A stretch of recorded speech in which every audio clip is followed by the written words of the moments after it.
இந்த வீடியோவில் NMMS maths sums தான் பார்க்க போகிறோம். ஓர் எண்களால் 1 2 4 0 1ஐ வகுக்கும்போது ஈவு 76 மீதி 13 கிடைக்கிறது எனில் வகுக்கும் எண் என்னன்னு கேட்டிருக்காங்க. இது ஒரு ஃபார்முலா. வகுக்கும் எண் இன்ட்டு ஈவு சீக்வல் டு வகுப்படும் எண் மைனஸ் 13. சரியா? வகுக்கும் எண் இன்ட்டு ஈவு சீக்வல் டு வகுப்படும் எண்.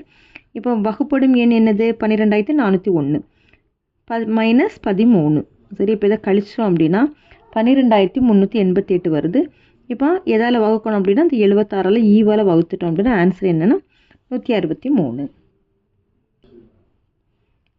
இரு எண்கள் 15:11 என்ற விகிதத்தில் உள்ளது. அதன் மீப்போவா 13 எனில் அந்த எண்கள் என்னன்னு கேட்டிருக்காங்க. சரி, அந்த எண்களை 15xம் 11xம் எடுத்துக்கிறோம். மீப்போவா ஓகேவா? மீப்போவா வந்து எவ்வளோனா 13. மீப்போவா என்னது? 13. இப்போ அந்த எண்கள் வந்து என்னதெல்லாம் இருக்கும் அப்படின்னா அந்த எண்கள் வந்து இந்த 15ஐயும் 13ஐயும் பெருக்கும்போது 195, 11ஐயும் 13ஐயும் பெருக்கும்போது 143. இரு எண்களின் மீப்போவா 11, மீப்போமா 693 மற்றும் ஒரு எண் 77 மற்றொரு எண் என்னன்னு கேட்டிருக்காங்க. மற்றொரு எண்ணை எக்ஸ்ன்னு எடுத்துக்கிறோம். சரி, அப்போ எக்ஸ் இன்டு ஒரு எண் 77 சீக்வல் டு மீப்போவா இன்டு மீப்போமா. இப்போ எக்ஸ் இன்டு 77 சீக்வல் டு என்ன வரும்னா மீப்போவா வந்து என்ன வரும்? 11 இன்டு மீப்போமா 693. இது 77 எங்கே கொண்டு போயிட்டோம்னா பையில் வந்துருமா? இனி இதை அடி கொடுத்தோம் அப்படின்னா இதில் 7 இதில் 1. இனி இந்த 7ஐயும் 693ஐயும் கேன்சல் பண்ணோன்னா ஆன்சர் 99. எக்ஸோட மதிப்பு அப்போ 99.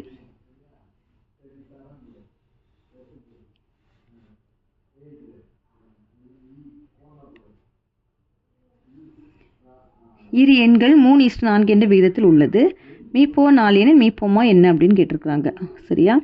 இரண்டு எண்களை நம்ம எப்படி எடுத்துக்கிறோம் அப்படின்னா 3x 4xன்னு எடுத்துக்கிறோம். சரியா? அதனுடைய மீப்போவா என்னன்னா 4. மீப்போவா என்னதுன்னா 4. இப்போ மீப்போமா தான் என்னன்னு கேட்டிருக்காங்க. இப்போ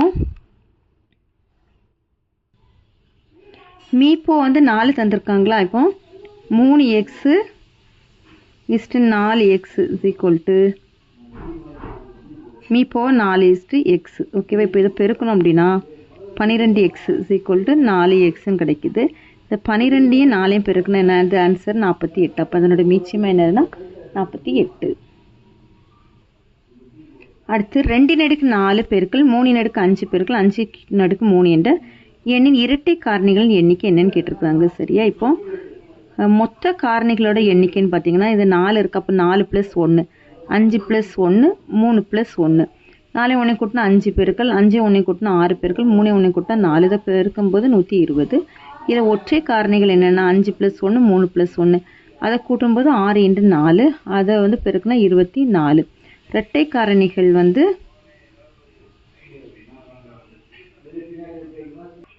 இரட்டை காரணிகள் கண்டுபிடிக்கணும்னா மொத்த காரணிகள்லேருந்து ஒற்றை காரணி கழிக்கணும். சரி, அப்போ மொத்த காரணிகள் 120லேருந்து 24 கழிச்சிட்டோம் அப்படின்னா நம்மளுக்கு தேவையான ஆன்சர் கிடச்சிரும். சரி, அப்போ அதுக்கு இதை கழிச்சிட்டோம் அப்படின்னா ஆன்சர் என்ன வரணும்?